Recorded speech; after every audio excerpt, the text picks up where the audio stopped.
Q&A, karena setiap pertanyaan selalu ada jawaban. Dipandu oleh Yohana Margareta.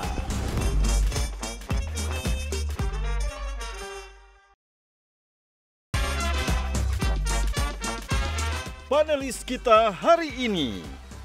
Benar nggak waktu centering rupiah pernah dipotong dari 1.000 sampai 1 rupiah? Itu betul nggak? Bu Hatta aja nggak dikasih tahu. Ada nggak sih peristiwa-peristiwa yang memang Bung Hatta menolak menggunakan fasilitas negara karena merasa bahwa ini kepentingan pribadi nih? Arti sederhana dari seorang Gus Dur seperti apa? Karena bagi aku, anak muda sekarang, sederhana itu hanya pencitraan.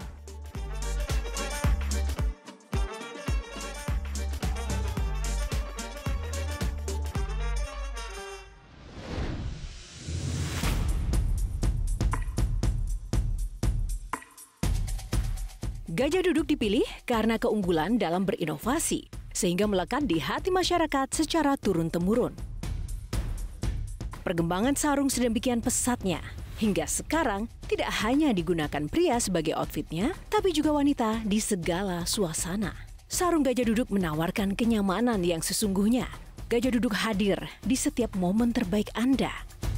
Sesuai dengan tagline kita, sarung Gajah Duduk adalah legenda Nusantara. Sarung adalah budaya kita, sarung adalah Indonesia.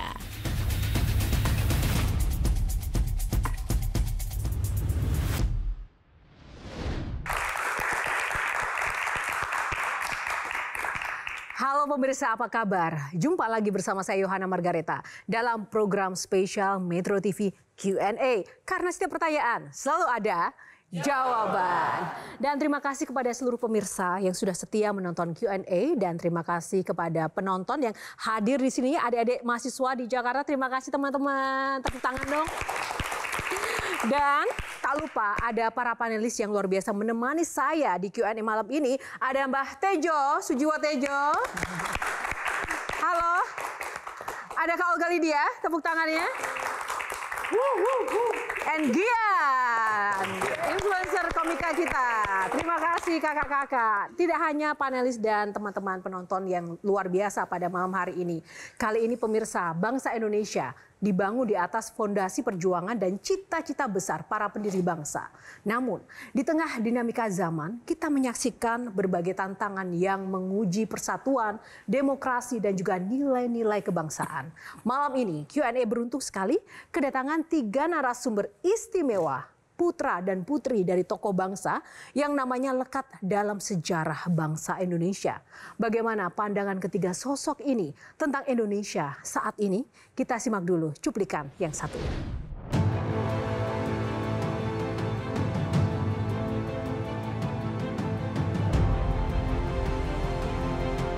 Tidak pernah kami mengaku kalah. Kami senantiasa menyimpan dalam jiwa kami cita-cita Indonesia merdeka, berdaulat, adil, dan makmur.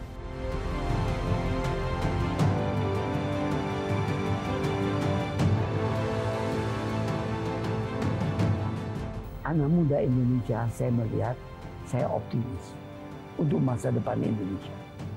Karena saya melihat anak muda di bumi Indonesia benar adalah merupakan penggerak utama.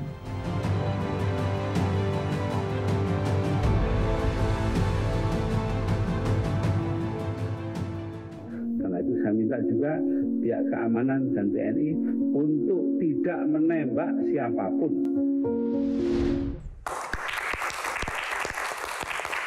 Lebih meriah lagi kita berikan tepuk tangan untuk bintang tamu kita. Ada Ibu Halidah Hatta, Inaya Wahid, Ilham Habibi. Tepuk tangannya mana? Ibu Halidah, Mbak Inaya, Bang Ilham, terima kasih sudah berkenan hadir di Q&A. Apa kabar Ibu? Baik, terima kasih. Baik, Senang terima sekali. kasih. Terima kasih untuk waktunya Mbak Inaya. Apa kabar? Ya, baik-baik aja. Agak ada yang berbeda ya teman-teman. Ini apa nih makna baju pink dan hijau yang dipakai pada Q&A malam ini, Mbak? Oh ya, ini baju pink, tapi ini celana saya sendiri ya. Saya nggak ngambil dari rumahnya Pak Sahroni yang pasti. Saya nggak minjem celana pinknya dia. Permulaan. Spontan tadi kalau Mbak Lida kan apa kabar baik. Dia mikir dulu loh, apa kabar? Mikir panjang baru. Kenapa? Enggak, saya nggak tanya. Biasa aja. Karena kan ditanya ini artinya apa. Bukan apa kabar. Apa kabar. Oh iya, karena kalau mau dibilang baik juga sebenarnya nggak baik-baik banget dengan kondisi Indonesia hari ini, gitu maksudnya. Oke. Bajunya 17.8, ini adalah 17 tuntutan yang harus diselesaikan hingga 5 September 2025 dan 8 tuntutan yang harus diselesaikan dalam waktu 1 tahun oleh pemerintah. Oke, semangat untuk Mbak Inaya. Terima kasih Mbak Inaya. Dan Mas Ilham Habibie, apa kabar Mas? Alhamdulillah sehat. Sibuk apa akhir-akhir ini? Ya, saya kan pengusaha, saya aktif di berbagai organisasi, NGO, yayasan, dan lain. Ya, jadi itulah ya. Jadi saya kira kesibukan saya fokus ke situ. Fokus di situ. Tepuk tangan buat 3 bintang tamu spesial kita. Seperti biasa, Kas Q&A, nggak afdol rasanya kalau kita tidak buka box. Kita akan mulai berbincang dengan para 3 tokoh yang luar biasa ini dengan membuka box terlebih dahulu. Mbak Tejo, untuk box pertama minta tolong, box nomor berapa? Ini dari sesepuh nih yang harus memulai nih. 2. Ada makna apa? Kenapa memilih nomor 2, Mbak Tejo? Karena demokrasi itu pilihan kedua, pilihan pertama nggak ada. Baik, kita buka box nomor 2. Warisan sederhana. Tepuk tangan semangatnya untuk box kali ini. Warisan sederhana, kita ingin berbicara tentang nilai-nilai para bapak bangsa yang kita akan bisa lihat dari putra-putri yang hadir di tengah-tengah kita. Tapi sebelum kita akan memulai, saya ingin tunjukkan sebuah petuah dari sosok seorang Gus Dur berikut ini. Gus Dur pernah mengatakan, tidak ada jabatan di dunia ini yang perlu dipertahankan mati-matian. Menurut Mbak Inaya, quotes Gus Dur ini jika dilihat dengan situasi seperti ini, relevan nggak? Iya, relevan banget. Karena hari ini banyak sekali orang yang nggak bisa, yang fokusnya pada jabatan. Yang fokusnya itu memang bukan misalnya nih, maju untuk punya sesuatu yang buat rakyat, untuk kepentingan rakyat. Mereka mau ke situ hanya karena emang ada jabatannya dan itu menguntungkan buat mereka. Itu sudut pandang mereka. Jadi kalau itu nggak bawa keuntungan, mereka nggak akan melakukan itu. Contoh simple, kenapa saya bilang mereka melakukan itu?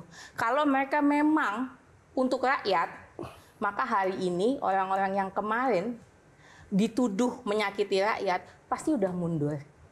Tapi kan hari ini belum mundur. Dan itu yang dilakukan oleh Gus Dur. Karena buat Gus Dur, daripada ada tumpah darah, gitu ya. Waktu itu kalau misalnya Gus Dur mau ngeyel, bisa aja tetap mempertahankan jabatannya. Tapi itu nggak dilakukan oleh Gus Dur. Karena ada yang jauh lebih penting. Gitu. Yang jauh lebih penting itu adalah kemanusiaan. Politik itu nomor sekian. Gitu. Oke. Kita akan perlihatkan quotes Gus Dur yang kedua. Karpet itu yang beli mereka, punya uang mereka dari pajak mereka, jadi itu milik mereka. Nah, quotes ini kami ambil karena mungkin Mbak Inaya boleh mengkoreksi kalau ada yang salah ya. Ada suatu momen ketika Gus Dur open house, kemudian mengundang masyarakat dari berbagai macam lapisan dan latar belakang. Di saat itu pintu istana masih tertutup. Gus Dur bertanya kepada pengawalnya, kenapa kok tidak dibuka? Sang pengawal bilang, ini karpetnya baru. Di luar sana ada tukang sapu, tukang becak, nanti kotor. Gus Dur kemudian mengatakan quotes ini. Benar demikian, Mbak, situasinya kala itu? Betul. Itu Idul Fitri pertama dibuka untuk istana dibuka untuk open house. Tapi open house-nya nggak mulai-mulai dan staf istana itu malah sibuk kasak-kusuk. Gus Dur akhirnya tanya, ini kenapa sih kok nggak mulai-mulai gitu. Lalu mereka bilang, iya soalnya nih kita masih bingung, karpetnya kan masih baru Pak gitu. Ternyata di luar sana itu tamunya itu ada tukang sapu, ada segala macam lah lapisan masyarakat gitu. Ada mungkin pemulung dan segala macam. Nanti kalau mereka masuk karpetnya kotor, apa ini digulung aja ya gitu. Terus Gus Dur bilang, itu karpet yang beli mereka, pakai uangnya mereka. Mereka mau ngapain? Mereka mau lompat-lompat kayak mereka mau injek-injek. Terserah, mereka harus ngerasain dari barang yang dari uang mereka sendiri itu. Dari rakyat untuk rakyat. Sekarang kan juga dari rakyat untuk rakyat itu loh. Yang mana nih Mbak? Gas air mata dibeli oleh uang rakyat. Ditembakkan ke rakyat juga. Oh gitu. Apa Nggak bedanya gitu, Mbak Teo. apa Ya, itu loh? betul. Apa sih namanya Gus Dur? Oh gitu ya Mbak. Itu gas air mata dari rakyat untuk rakyat. Coba dong, coba yang fair dong. Apa bedanya? Ya aku nggak ngomong apa-apa kan, aku cuma menjelaskan cerita tadi. Barakuda dibeli oleh orang rakyat untuk melindas rakyat. Nggak salah kan? Dari rakyat untuk rakyat. Iya benar, tapi benar-benar kan gas air mata dibeli pakai uang rakyat, dikasih ke rakyat, makanya rakyat nangis kan? Oh terharu. Iya, mereka dikasih gas air mata nangis karena ya terharu. Wih baik banget ya pejabat kita ya ngasih. Baik banget Dina ya. Tolong enggak maksudku jangan sinis gitu loh. Gitu. Nah, aku nggak sinis, aku cuma mencegah yang dilakukan Butut. Apa kamu kesini ya? Bicara soal rakyat, ini juga ada perwakilan rakyat melalui para panelis kita. Mungkin Gian boleh menyampaikan pertanyaan untuk para tokoh kita malam ini? Gian? Maaf, lagi cosplay wakil rakyat, dipanggil tapi nggak mau denger.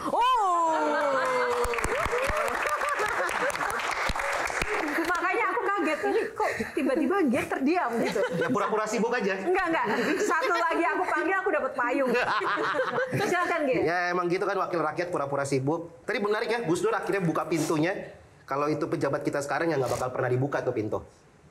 Pintu-pintu itu nggak bakal pernah dibuka. Tapi menarik untuk kita belajar dari seorang Gus Dur. Romo Franz Magnis pernah cerita bahwa dia pernah melihat Gus Dur mau kunjungan ke luar negeri, baju-bajunya malah dimasukin ke dalam kardus. Kardus. Kayak orang udah mau kayak mudik. Dan ada di lain cerita Gus Dur cuman punya 2 jas. Bahkan sampai mau foto pun hanya jas itu aja ya Mbak ya. Arti sederhana dari seorang Gus Dur seperti apa? Karena bagi aku, anak muda sekarang, sederhana itu hanya pencitraan. Ngerasa cukup, jadi nggak perlu ngambil yang bukan haknya. Itu yang sebenarnya penting. Dan ada, kalau buat Gus Dur itu ada hal-hal lain yang jauh lebih besar daripada misalnya jabatan.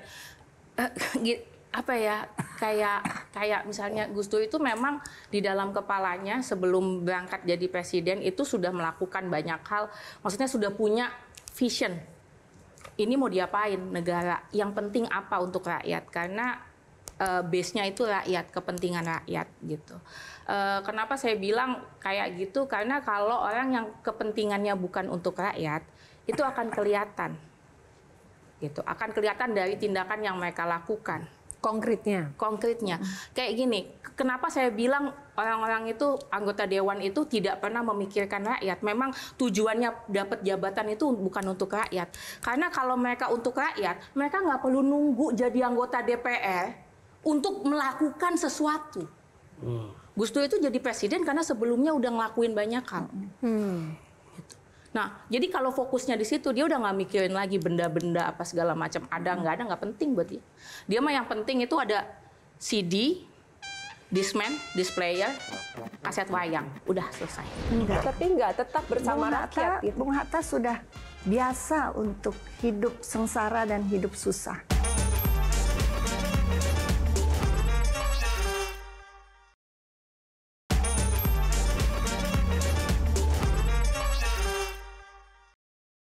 Kita bicara soal Gus Dur, kita geser sedikit soal Bung Hatta. Nah, sebelum kita bicara soal Bung Hatta, kita saksikan dulu yang satu ini, fakta tentang Bung Hatta. Rakyat adalah prioritas utama, itu adalah prinsip beliau. Hidup sederhana, cinta tanah air, berjuang dan konsisten dalam sunyi, Bapak Palang Merah Indonesia, guru etika di rumah, menolak menggunakan uang negara untuk kepentingan pribadi. Ibu Halida, apakah semuanya ini memang nyata di kehidupan sosok Bung Hatta di balik layar selama ini? Ibu melihat sang ayah? Iya, memang begitu. Jadi kami dididik dalam cara hidup yang membumi ya. Jadi misalnya ada uang segini, ya kita hidup dalam keuangan yang kita punya dan buka-bukaan di dalam rumah. Mampunya kita apa dan prioritasnya apa, tetapi utamanya selalu memikirkan sekeliling kita. Makanya waktu Bung Hatta meninggal kan sampai Pak Rusdan Abdul Ghani mengatakan penjaga hati nurani bangsa. Karena memang hatinya selalu kepada rakyat dan perjuangannya itu memang itu. Jadi, kalau kita melihat para pendahulu kita, keluarganya cenderung memiliki sikap hidup yang sederhana, bahkan juga tidak bergaya hidup mewah. Tapi apakah sebenarnya ketika memiliki jabatan tertentu, menjadi seorang pemimpin tidak boleh kaya atau tidak boleh memiliki harta yang banyak, Ibu Halida? Menurut Ibu gimana? sebetulnya kalau itu adalah pencarian sendiri, dengan misalnya Bung Hatta itu dengan menulis buku, menulis tulisan, kemudian diterbitkan di luar negeri, dan ada uang, ditabung. Lalu ia mempunyai sesuatu barang yang memang berguna untuknya, untuk kehidupannya sehari-hari, itu ya sah saja. Misalnya harus tampil rapi, tapi tidak harus mewah. Dan ada satu cara hidup yang tertib gitu. Menurut Ibu sebagai putri Bung Hatta, lebih banyak suka atau dukanya Ibu selama perjalanan hidup dari kecil sampai sekarang? Di dalam keluarga kami selalu dekat di hati ya, dan juga kami tercerahkan dengan cara hidup ayah dan ibu yang selalu menaruhkan perasaannya kepada rakyat, kepada lingkungan, kepada persahabatan, kepada mengupayakan supaya kita harus menjadi orang yang benar, yang jujur, dan integritas. Dan itu memang sudah gayanya begitu. Ya, jadi menempatkan hatinya di orang lain. Singkat saja, Kak Olga. Aku penasaran juga ya, karena jabatan Bung Hatta itu kan sangat tinggi. Tentunya fasilitas negara yang bisa dinikmati itu sangat-sangat banyak gitu. Ada nggak sih peristiwa-peristiwa yang memang Bung Hatta menolak menggunakan fasilitas negara karena merasa bahwa oh ini kepentingan pribadi nih, bukan kepentingan pekerjaan atau negara gitu. Karena kan kadang-kadang menggoda gitu, masa cuman gini doang nggak bisa sih, saya kan jabatannya tinggi, saya berkorbannya banyak, saya dibuang di mana-mana oleh Belanda gitu. Pernah nggak ada satu peristiwa yang mungkin bisa diceritakan dan dibagikan bersama? Justru kami itu memang hidup untuk bersama-sama dengan tanah air dan bangsa, di mana seperti ayah selalu bilang, dengan rakyat kita maju, dan dengan rakyat pula kita bisa merasakan maju mundurnya keadaan. Apa yang menjadi haknya, secara misalnya jabatan, ada sesuatu yang diatur oleh undang-undang bahwa itu memang haknya dia, misalnya selama menjabat tinggal di rumah dinas, itu adalah haknya. Tetapi membuat demarkasi mana yang merupakan barangnya dinas, mana yang merupakan barang pribadi. Jadi kalau misalnya dikasih rumah dinas harus ditempati ya, tidak boleh menolak, atau mungkin memilih untuk mentahannya aja itu nggak boleh, tunjangan itu nggak boleh ya? Ya kan, Gian nggak boleh ya? Apalagi kalau rumahnya di Bintaro. Baik, terima kasih. Oke. Ini info aja untuk Mbak Halida, Mbak lah. Jadi di Jakarta Utara pernah habis ngabuburit saya sama Iwan Fals tampil, tapi saya memperhatikan pas Iwan Fals tampil lagunya tentang Bung Hatta. Itu penonton diem semua dan menyalakan lilin yang terdengar jasamu, terkenang jelas jiwa sederhanamu. Orang diam semua, seluruh.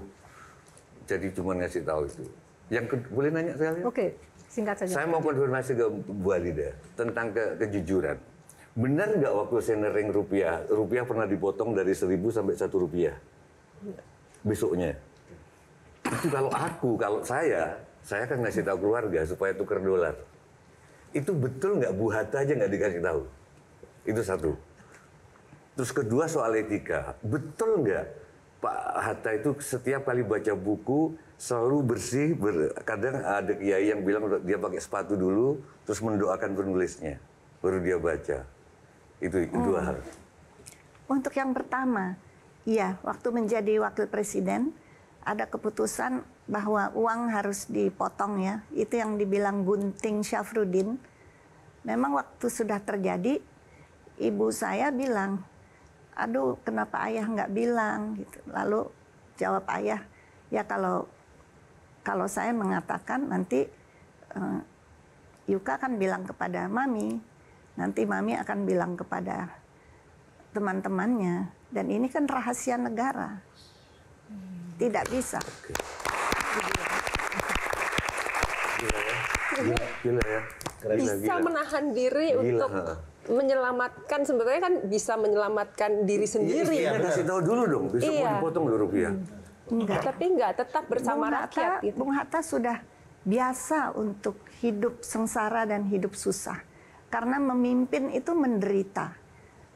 Rela untuk menjadi political prisoner, menjadi tahanan politik karena gerakannya untuk kemerdekaan, diawasi selalu waktu bikin kaderisasi pendidikan nasional Indonesia, PNI baru tahun 30-an, dari satu kota ke lain kota di Jawa, Jawa Tengah, Jawa Timur, Jawa Barat.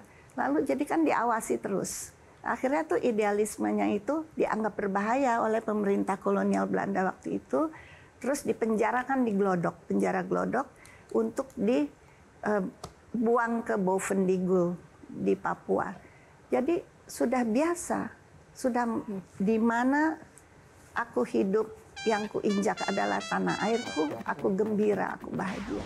Loh, kosong. Kosong ya Mbak ya? Kirain tumbler, nggak taunya anggota dewan.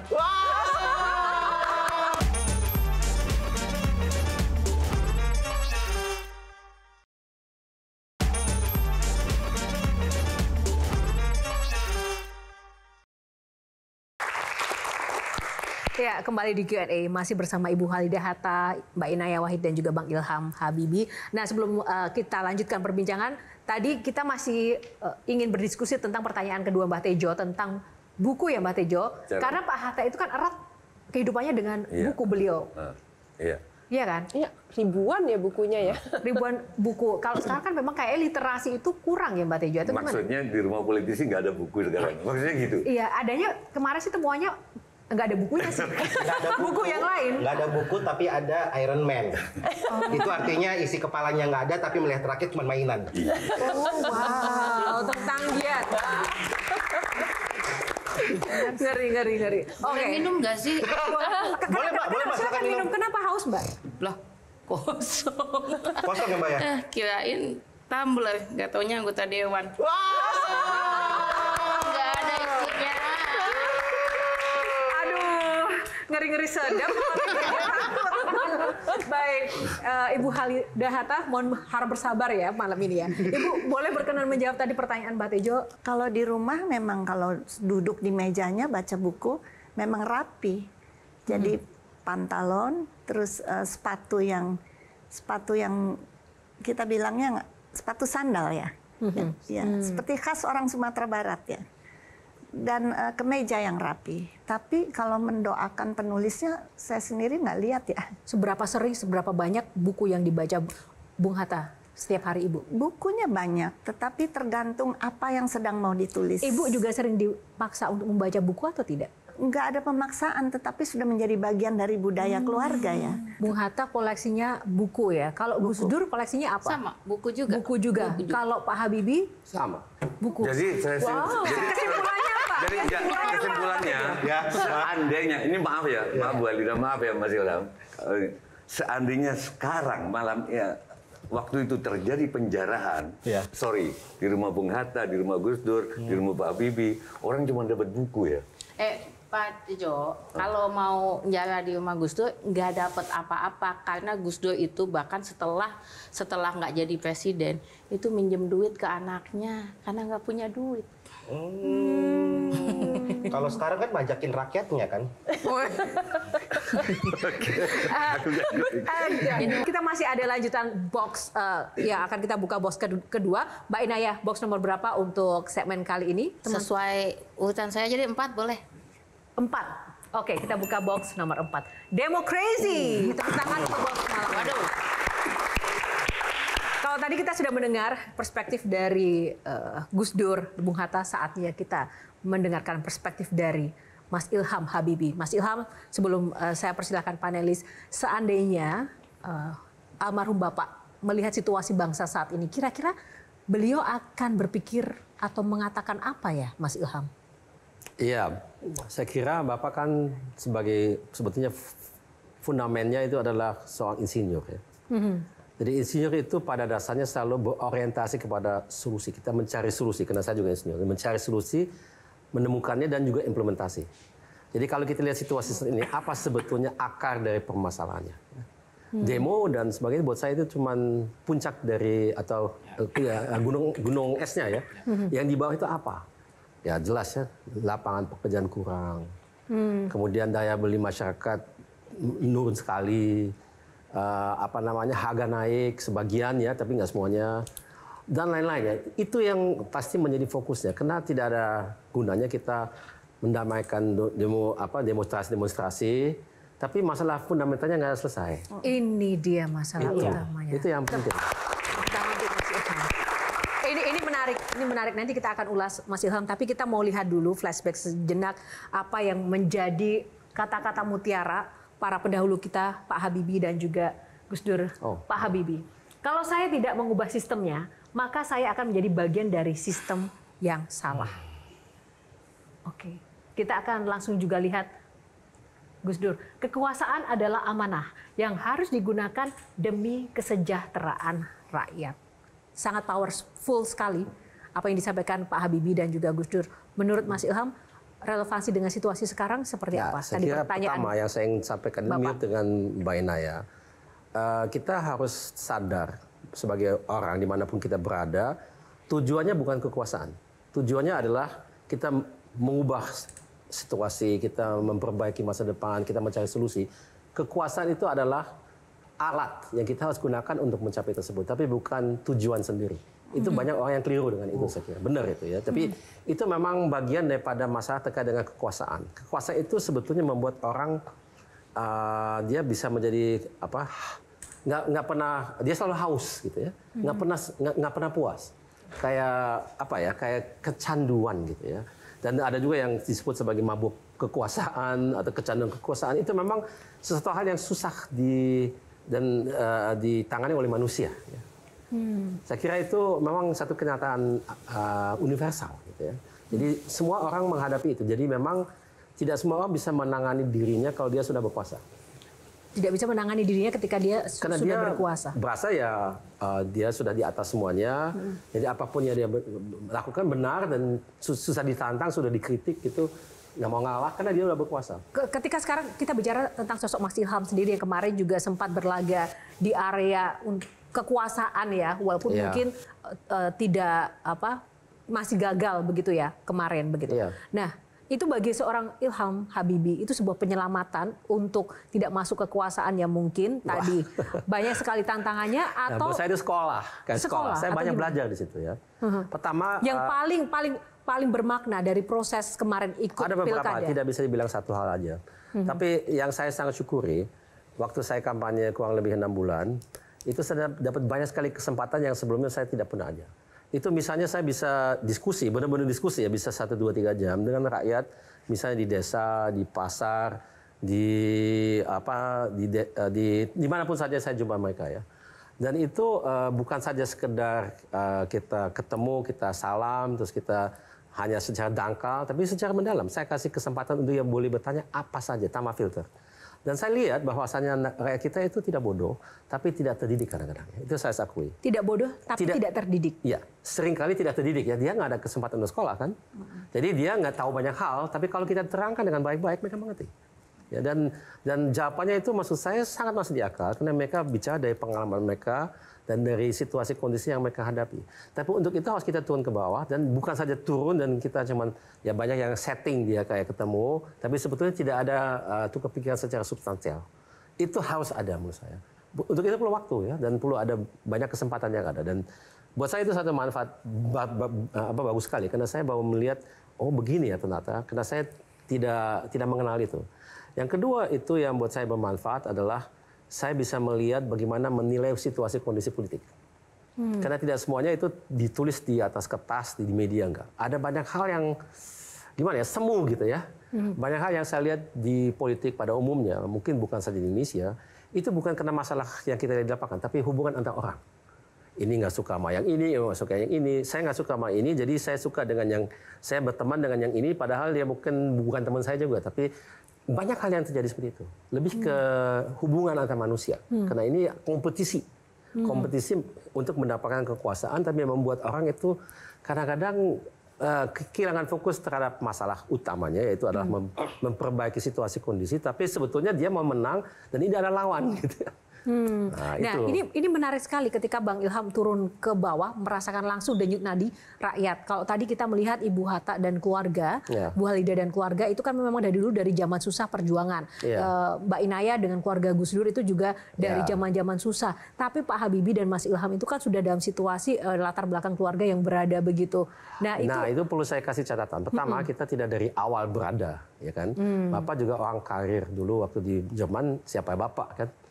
Karena Bapak juga karir di Jerman, di industri, kemudian dia memang alhamdulillah berhasil. Ya, saya juga menjadi saksi daripada perjuangan Bapak itu ya. Jadi kita bukan langsung lahir dalam situasi kondisi seperti itu, tapi kita mengalami apa itu yang artinya meritokrasi. Kita maju karena kita mampu. Sejauh mana meritokrasi itu penting dalam demokrasi? Itu penting dalam segala hal, misalnya demokrasi iya. Tapi memang kalau kita tidak orang yang terbaik di satu tempat, satu posisi, susah. Ya. Menurut saya kita harus benar-benar pakai meritokrasi. Menarik adalah masalah solusi. Iya. Ya, dan menurutku ya benar, demo aspirasi itu adalah hal yang wajar di politik, di pemerintahan. Goncangan-goncangan itu hal yang biasa. Tapi yang kita bisa lihat, Bung Hatta, Gus Dur, dan Pak Habibie selalu mempunyai solusi terhadap suatu masalah. Tapi apa yang membedakan dengan pejabat-pejabat kita? Solusinya serasa nggak ada atau lambat. Apa yang membedakan? Value apa sih sebenarnya yang membedakan atau kenapa sih? Mulai dari niat. Kalau mau menjadi abdi negara, niatnya ya harus itu. Tidak memikirkan diri sendiri, memimpin itu siap menderita. Dan lepaskan semua ego-ego untuk kepentingan sendiri. Kan orang tuh punya kepintaran dan punya juga rezeki dari Tuhan.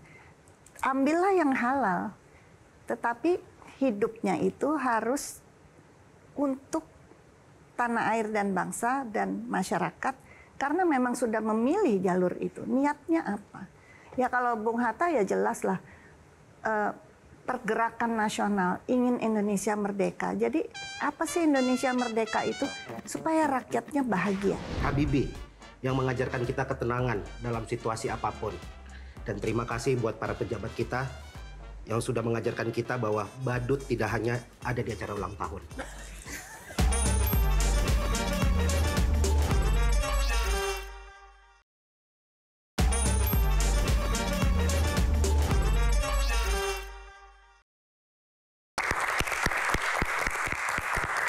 Terima kasih masih bersama Q&A dan langsung saja kita akan awali dengan buka box lagi di segmen kali ini. Gian, minta tolong Gian, buka box nomor berapa? Karena situasi hari ini ada di presiden nomor 8. Ya, nyerempet ya Gian, aduh. Iya, 8 ya, 8. Anak bangsa. Pas banget. Pas banget. Nah, bicara soal anak bangsa, ini kita mau diskusi bersama ya. Kita sering dengar sekali istilah nih, tagline, jangan lelah mencintai Indonesia di tengah situasi yang saat ini sedang kita hadapi. Dan itu kita pernah dengarkan juga beberapa kali, bahkan pemimpin-pemimpin kita. Nah, pertanyaan yang saya kumpulkan ini dari netizen. Bagaimana sih caranya kami, Gen Z, anak muda ini, mengimplementasikan jangan lelah mencintai Indonesia ketika situasinya sekarang? Iya, yang pasti sih segini. Kalau jangan pernah lelah mencintai Indonesia itu benar. Dan saya yakin teman-teman juga mencintai Indonesia. Seperti yang di sini semuanya pasti mencintai Indonesia. Yang nggak dicintai cuma pemerintahnya.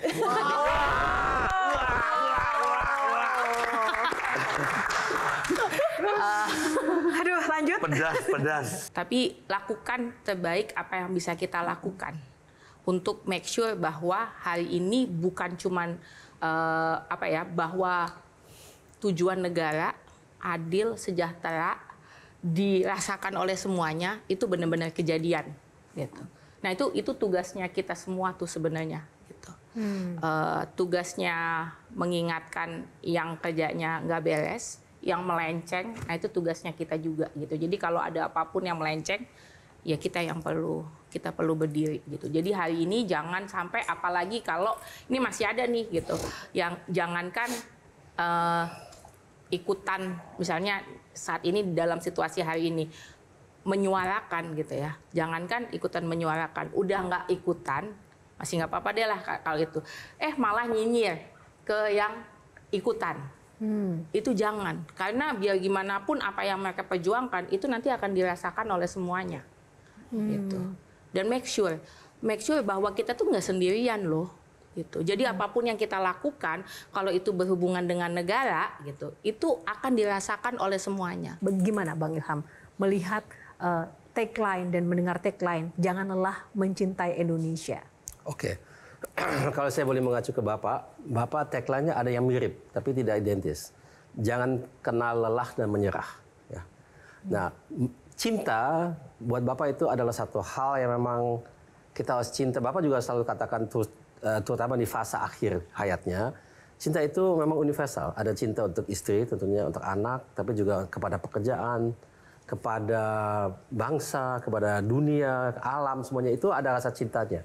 Dan itu memang adalah sikap hidup yang positif yang harus kita punya terhadap segalanya. Ya. Memang kita orang Indonesia, jadi kita secara otomatis sebaiknya cinta dengan bangsa kita. Nah, kalau kita mau menelah lebih rinci, kenapa kita cinta sama bangsa kita ya? Kalau menurut saya sih ada beberapa hal yang saya lihat luar biasa buat kita di Indonesia. Pertama, budaya kita. Dan saya tidak bermaksud untuk menekankan keanekaragamannya. Tapi kalau menurut saya sih di Indonesia ini, saya sering dengar dari orang dari luar, di Indonesia itu ada orang miskin, tapi mereka tidak melarat. Ya, jadi dimensi kemiskinan di Indonesia itu adalah berbeda. Karena saling bantu. Ya. Saling bantu. Jadi kalau ada yang miskin, ya memang tetap miskin. Ya. Tapi kemiskinannya dimensinya berbeda dengan misalnya di negara yang sudah maju. Kemiskinan di situ itu benar-benar melarat, nggak ada teman, nggak ada yang bantu. Ya dia kasih sesuatu oleh negara misalnya, tapi itu beda ya kalau kita punya satu lingkungan, satu komunitas. Di situ nggak ada ya, nggak ada yang melarat tapi miskin, itu beda ya. Kedua, saya kira memang kita harus akui kita adalah negara yang kayak dimanjoli oleh alam gitu, oleh Allah Subhanahu Wa Taala ya. Karena kita semuanya ada di Indonesia, biarpun kita masih bisa memperbaiki dirinya untuk mengelolanya, tapi kita ini negara yang gimana ya? Sebagai contoh, kalau kita lihat di negara bangsa lain, saya tidak mau menyebutnya mana, kalau mereka berada dalam kondisi miskin melarat, mereka merantau, tidak balik. Di Indonesia rata-rata kalau ada yang merantau, ada yang tidak balik, tapi banyak kan balik ke Indonesia. Kalau dia kuliah, kerja dia balik ke Indonesia, karena memang kehidupan di Indonesia itu enak. Enak. Saya tidak bicara mengenai materi. Saya juga tidak katakan kita masih banyak ruang untuk perbaikan. Tapi pada umumnya orang suka tinggal di Indonesia karena memang kehidupan di sini karena mungkin ada keserasian tertentu gitu ya. Tentu ada konflik. Saya tidak mau katakan semuanya itu baik-baik saja, enggak. Tapi ada sesuatu yang menurut saya itu memang Indonesia gitu ya. Beda dengan negara tetangga kita gitu ya. Itu adalah budaya yang memang mungkin masih dalam pembentukan. Karena sebetulnya Indonesia kan baru ada sejak tahun 1945. Sekarang tahun ini 80 tahun. Budaya itu perlu waktu yang lama sekali sampai dia terbentuk. Tapi dalam proses budaya ini terjadi sesuatu yang menurut saya luar biasa. Dan itu yang membuat banyak orang termasuk saya cinta dengan negara bangsa ini. Gitu ya. Dan itu membuat kita semangat untuk tidak kenal lelah. Dan seperti Bapak katakan, menyerah. Menyerah kepada apa? Kepercayaan bahwasanya kita sebagai negara bangsa mampu. Kita mampu membuat satu Indonesia yang lebih baik. Kita mampu memajukan ekonomi kita. Kita mampu membuat sistem pendidikan yang lebih baik. Mampu mendirikan keadilan. Semuanya kita sebenarnya mampu. Dan memang perlu niat, betul. Tapi menurut saya niat nggak cukup. Itu perlu adanya konsistensi. Itu yang kadang terlupakan ya. Karena ini sesuatu hal yang tidak jatuh dari langit. Maaf saya agak teknis. Kita melihat penerbangan pertama dari pesawat made in Indonesia tahun 95. Didirikan pabriknya tahun 1976. Jadi ada perjalanan 19 tahun, bayangkan. Sampai dengan kita dari mendirikan pabrik, mulai dengan mendidik orang, sampai kita lihat pesawat itu terbang. Ini contoh, ya, contoh. Karena kita harus lihat bahwasannya nggak ada yang instan. Tadi Bu Walida sudah sangat tepat katakan. Itu harus kita memang sadar bahwasannya tidak bisa cepat, ada proses. Kita harus buat, kalau dikritik sesuatu, tapi ini seringkali itu institusi kita masih lemah. Dan itu di banyak sekali sektor, bukan saja pemerintah. Tapi institusi pada umumnya memang masih lemah. Tapi buat saya itu relatif wajar karena kita juga masih muda. Kita mulai dengan tahun 45 waktu ada Bung Hatta dan Bung Karno. Dan menurut saya tadi kan Mbak bilang yang disebut cuman banyakkan Bung Hatta, Pak Gus Dur dan juga Habibie. Bapak. Menurut saya Bung Karno juga banyak disebut. Saya lihat itu ya dalam media banyak karena memang pendiri negara kita ya, jadi pasti banyak disebut. Dan yang lain-lain juga, tapi saya nggak begitu tahu. Nah, dalam hal itu saya kira waktu kita mulai dengan negara itu kan orang yang butuh huruf berapa puluh persen.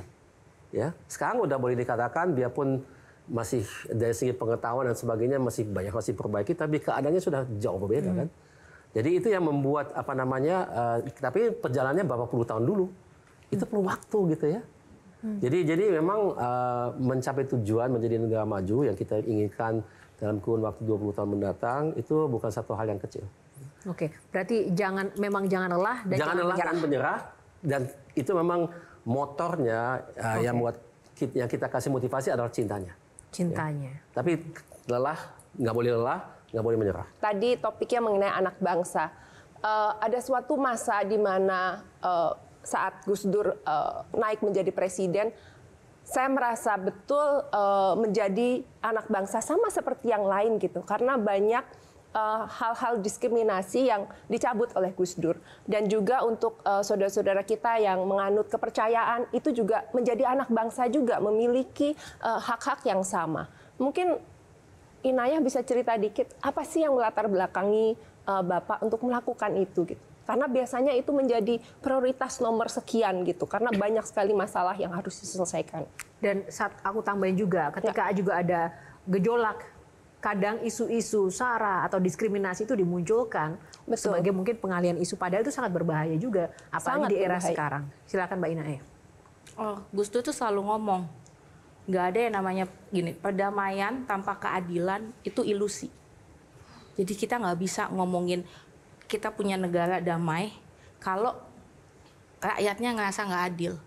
Keadilan pertama itu adalah eksistensinya diakuin, identitasnya diakuin. Saya ada, mereka ada, itu dulu. Dan itu yang ingin dilakukan oleh Gus Dur.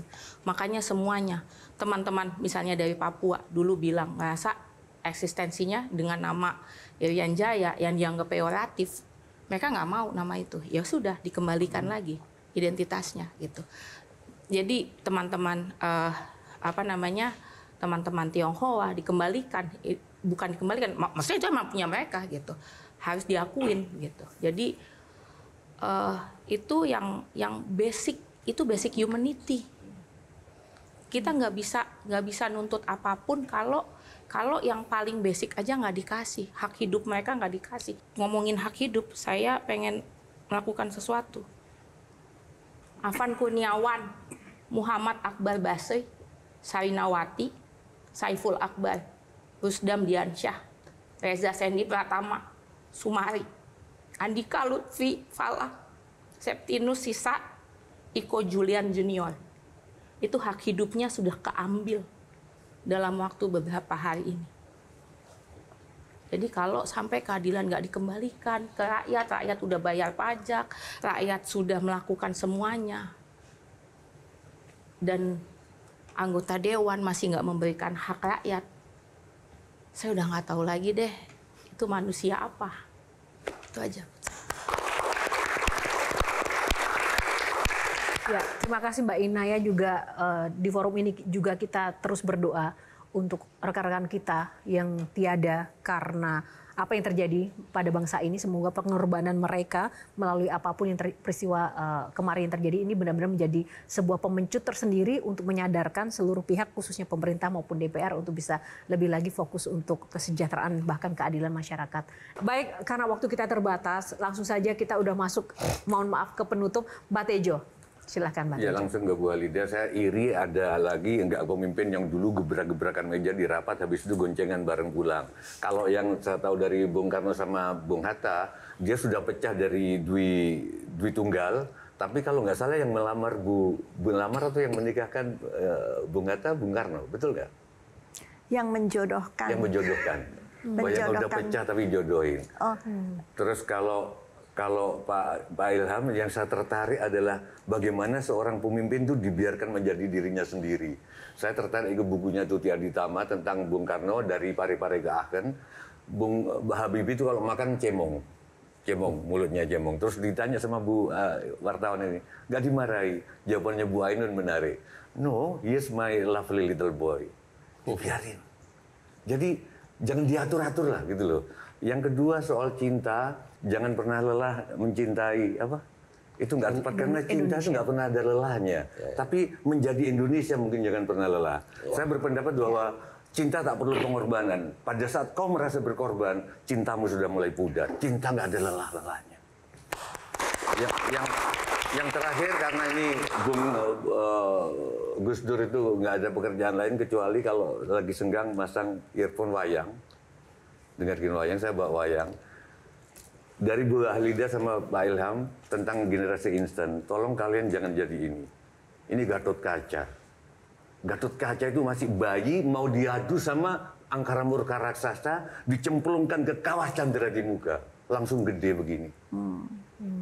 Jangan, nggak ada yang instan kata Bu Halida, nggak ada yang instan kata Mas Ilham. Kawah Candra di muka dulu berupa neraka, tapi mungkin sekarang bernama Mahkamah Konstitusi. Iya. Yeah.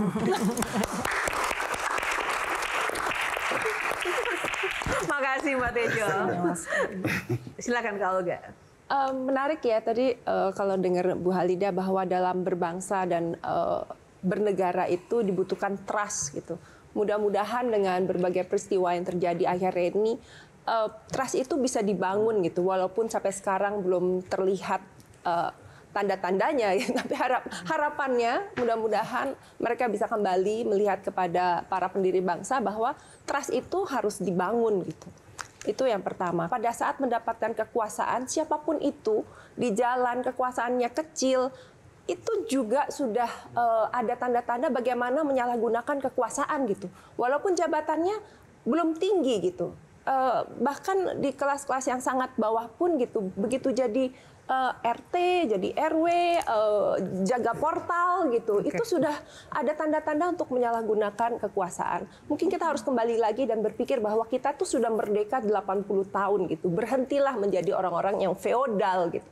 Karena orang-orang feodal itu akan merasa bahwa dia berhak mendapatkan sesuatu hanya karena anaknya siapa atau punya apa, dia butuh untuk dihormati, sehingga dia mati-matian menjaga jabatannya karena merasa dia berhak gitu. Mungkin kita perlu belajar dari Gus Dur bahwa merasa bahwa jabatan tuh nggak ada yang perlu dipertahankan mati-matian seperti itu. Gitu. Baik, terima Jadi kasih, mungkin itu yang kita pelajari dari mereka. Silakan Dian. Nggak denger deh. Udah dengar kan Dian? Udah dengar, udah nggak cosplay lagi. Udah mundur. Nggak mau yang keras-keras, yang santun-santun aja. Aku cuma pengen ngucapin terima kasih buat Bung Hatta yang udah mengajarkan kita tentang berjuang. Terima kasih buat Gus Dur yang mengajarkan kita tentang toleransi. Terima kasih untuk Habibie yang mengajarkan kita ketenangan dalam situasi apapun. Dan terima kasih buat para pejabat kita yang sudah mengajarkan kita bahwa badut tidak hanya ada di acara ulang tahun.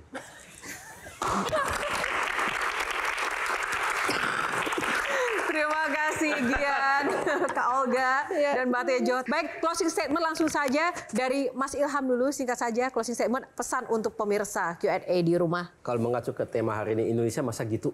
Ya.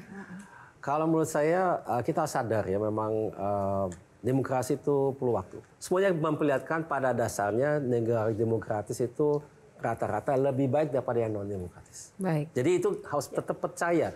Jangan kena lelah, menyerah, cinta dengan Indonesia dan cinta dengan Indonesia saat ini. Seperti ini. Itu terima aja. kasih Mas Ilham. Apapun situasinya. Apapun gonjang-gancing demokrasi ada di semua negara kok. Ya. Jadi jangan kita malu kok kayak kita kayak gini. Bukan saya, itu bukan excuse ya, bukan ini. Kita harus perbaiki, tapi itu selalu terjadi. Justru normal dalam demokrasi. Menjadi kalau nggak terjadi, bukan demokrasi namanya. Ya. Ditekan semuanya. Ya kan? Itulah kenapa kita nggak boleh menyerah. Seperti kata Pak Habibie. Betul sekali. Baik, Ibu Halida. Saya setuju sama pesan buat pemirsa dan generasi muda kita. Ya, kita dengan kejadian-kejadian ini, ya kok sekarang kita begini ya. Jadi terutama dari pihak penguasa yang mempunyai otorita, hargailah manusia dan selesaikanlah masalah-masalah yang terkait dengan kemanusiaan. Jadi masalah tidak hanya di ibu kota, tetapi di seluruh tanah air kita, hargailah manusia. Berilah satu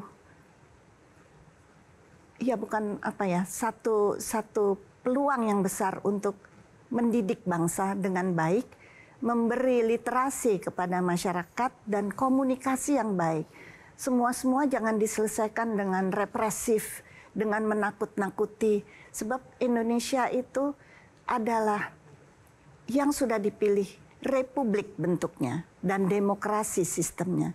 Bung Hatta pernah mengatakan, demokrasi bisa di Indonesia bisa satu waktu seperti kehilangan dari esensinya. Tapi percayalah bahwa kita akan kembali.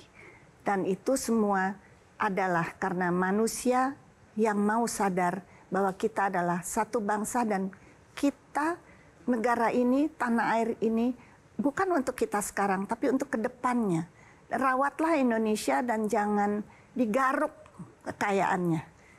Adalah untuk kita tumbuh bersama, untuk masa depan, untuk peradaban. Dan itu adalah cita-cita dari para pendiri bangsa maupun para pemimpin yang cinta kepada rakyat. Baik, tepuk tangan luar biasa untuk Ibu Halida. Terima kasih Ibu Halida. Pamungkas, silakan Mbak Inaya. Ya, demokrasi itu bukan yang paling baik ya. Maksudnya dia nggak perfect, dia nggak sempurna, banyak kekurangannya, tapi dia yang terbaik yang bisa kita punya saat ini. Dan di dalam demokrasi nilai currency atau mata uang yang paling besar itu adalah kepercayaan. Dan hari ini itu hampir hilang. Nah, untuk bisa menjaga kepercayaan itu tetap ada tiga hal yang penting untuk dilakukan oleh negara, yaitu transparansi, reformasi, dan empati. Dan untuk kita semua perlu mengawasi mereka untuk benar-benar mau melakukan hal tersebut. Itu yang bisa kita lakukan untuk jaga demokrasi. Baik.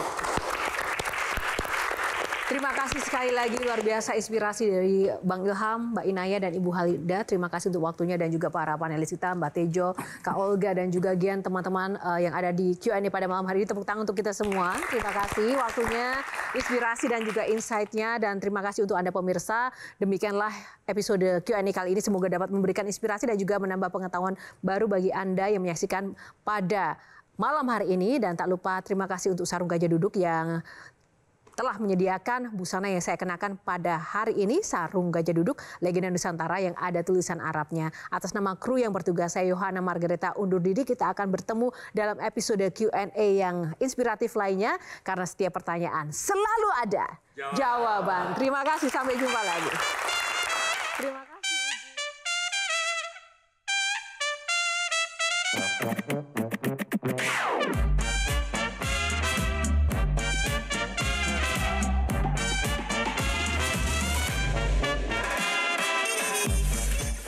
Jelajahi cara baru mendapatkan informasi. Download Metro TV Extend sekarang.